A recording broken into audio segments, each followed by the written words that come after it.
நீங்கள் பார்த்து கொண்டிருப்பது நியூ ஏதேன் டிவி.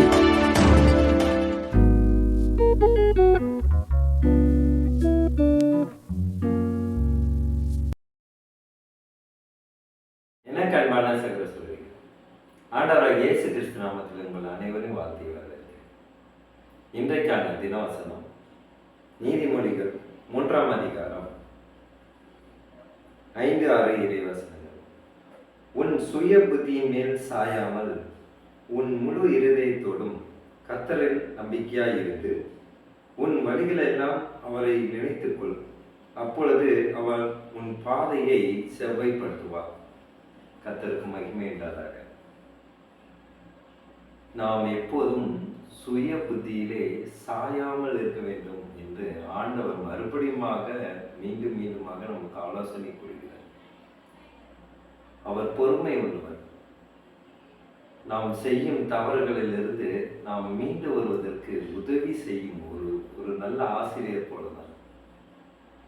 எப்படி ஒரு மாணவன் தவறு செய்யும் போது அதை திருத்துவதற்கு பக்குவமாக எடுத்து சொல்லும் நிறைய ஆசிரியர்கள் பள்ளிக்கூடத்தில் இருப்பது போல இவரோ நம் பரலோக தகப்பனாக இருக்கிறார், நம் பரலோக ஆசிரியராக இருக்கிறார். இந்த பிரபஞ்சத்தை படைத்தவர் நம்மையும் சரிப்படுத்தி சீர்படுத்தி நம் நல்ல ஞானமுள்ள மகனாக மகளாக மாற வேண்டும் என்று அவர் எதிர்பார்க்கிறார். நாம் சுய புத்தியில சாயும் போது நமக்கு அதில் தோல்விதான் வரும். கடவுளுடைய சிந்தனை இல்லாமல் கடவுளிடத்திலே நாம் அவருடைய வாக்குறுதிகளை நாம் கடைபிடிக்காமல் நாம் ஒரு செயலை செய்தால் அது கண்டிப்பாக தோல்வி தான் அடையும். எனக்கு பிரியமானவர்களே, என்னோட வாழ்க்கையில கூட என்னுடைய சுய புத்தியில சாய்ந்து பல தோல்விகளை அடைந்தேன். என் வாழ்வில் கண்ட தோல்விகளை எல்லாம் நான் கூற வேண்டும் என்றால் 2 புத்தகங்கள் நாம் போட வேண்டும். அதாவது ஒவ்வொரு புத்தகங்களும் 200 பக்கங்கள். அப்போது 2 புத்தகத்தோடு நான் போட வேண்டும் என்றால் நான் எப்பேற்பட்ட தோல்விகளை சந்தித்து இருப்பேன் என்று உங்களால் புரிந்து கொள்ள முடியும். அதுபோலதான் அப்போது அந்த தோல்விகள் வரும்போது நான் துவண்டு போகவில்லை. ஏனென்றால் இது ஆண்டவருக்கு பிடிக்காத காரியமாக இருக்கிறது, இது ஆண்டவருக்கு சித்தம் இல்லாத காரியமாக இருக்கிறது, அதனால் தான் இதில் நாம் தோல்வி அடைந்தோம் என்று என்னை ஆண்டவர் உணரச் செய்கிறார். இது போலதான் இந்த அவருடைய உதவி ஒருவருக்கு கிடைத்தது. அவர் வேறு யாரும் அல்ல, பவுல். பவுலுடைய வாழ்க்கையிலே ஆண்டவர் எப்படியாக கனம் பண்ணினார் அதையும் நாம் இப்போது நாம் சிந்திக்க இருக்கிறோம். 2 தீமோத்தேயு 4ஆம் அதிகாரம் 17ஆம் இறைவசனம். கர்த்தரோ எனக்கு துணை நின்று என்னாலே பிரசங்கம் நிறைவேறுவதற்காகவும் புறஜாதியாருக்கு கேட்கிறதுக்காகவும் என்னை பலப்படுத்தினார். சிங்கத்தின் வாயிலிருந்தும் நான் ரட்சிக்கப்பட்டேன். கர்த்தருக்கு மகிமை உண்டாதாக. அவர் சிங்கத்தின் வாயிலிருந்து அவர் ரட்சிக்கப்பட்டார். பவுலுடைய வாழ்வின் முந்தின பகுதியிலே என்ன நடந்தது என்று நம்மளால் புரிந்து கொள்ள முடியும். சவுலாக இருந்தார், பல கொடுமைகளை செய்தார், கடவுளை நேசிக்கும் மக்களை துன்புறுத்தினார். ஆனால் ஆண்டவர் மிகுதியாக அவருடைய தேவ பிரசன்னம் பவுலுடைய வாழ்க்கையை சவுலிலிருந்து பவுலாக மாற்றி தனக்காகவே தன் வாழ்வை முழுவதுமாக அவர் அர்ப்பணித்தார். ரோமர்கள் ஆட்சி செய்யும் காலத்திலே அவர் மக்களுக்கு கடவுளை பற்றின உபதேசங்களை கூற ஆரம்பித்தார். அப்போது ரோம அரசாங்கத்தில் இருக்கும்பொழுது பவுலை பிடித்து 2வது முறையாக சிறை போட்டார்.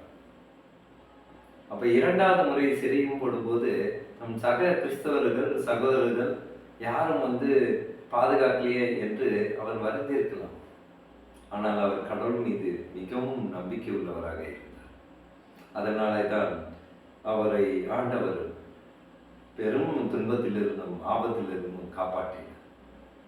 எனக்கு பிரியமானவர்களே, இன்றைக்கு நாமும் கூட நம் வாழ்விலே எத்தனை கேள்விகளை நாம் கேட்டாலும் அதுக்கு பதில் வருவதில்லை.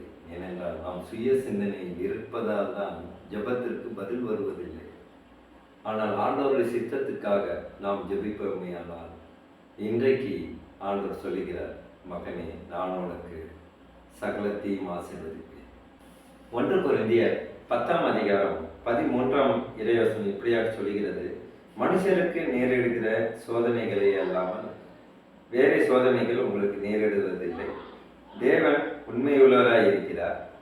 உங்கள் திராணிக்கு மேலாக நீங்கள் சோதிக்கப்படுவதற்கு அவர் இடப்படாமல் சோதனையை தாங்கத்தக்கதாக சோதனை கூட அதற்கு தப்பித்துக் கொள்ளும்படியான போக்கையும் உண்டாகும்.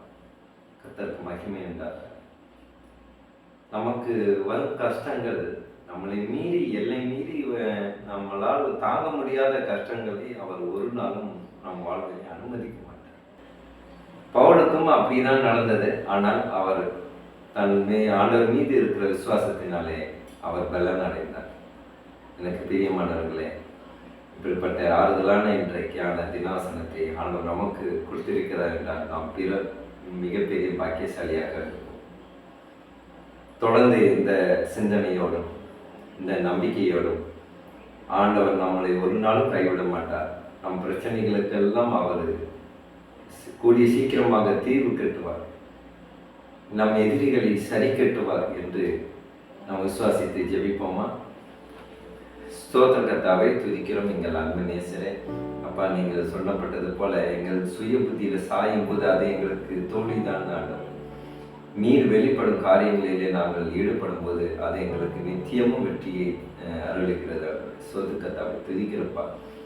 இப்பேற்பட்ட ஆலோசனையை இந்த தினவசனத்தின் மூலியமாக நீர் எங்களோடு பேசின தயவுக்காக நன்றி செலுத்துகிறேன். எங்கள் அன்பு சகோதர சகோதரிகளுக்காகவும் நான் ஜெபிக்கின்றேன்.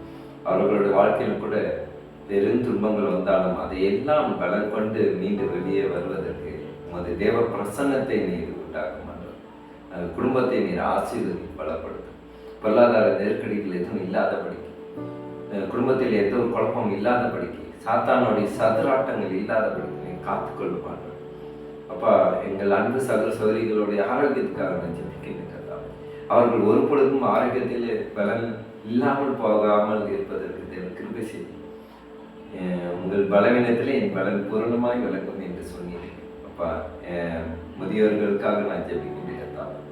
60 வயதை எட்டி இருக்கும் அநேக சகோதர சகோதரிகளுக்காக நான் ஜெபிக்கிறேன். அவர்கள் உடல் ஆரோக்கியத்துக்காக நாங்கள் மன்றாடுகிறோம். அப்பா, சொத்துக்கத்தை துதிக்கும் இயேசு மூலியமாக ஜெபிக்கிறோம். எங்கள் ஜீவனுள்ள நடத்தக்கப்படும். ஆமென், ஆமென்.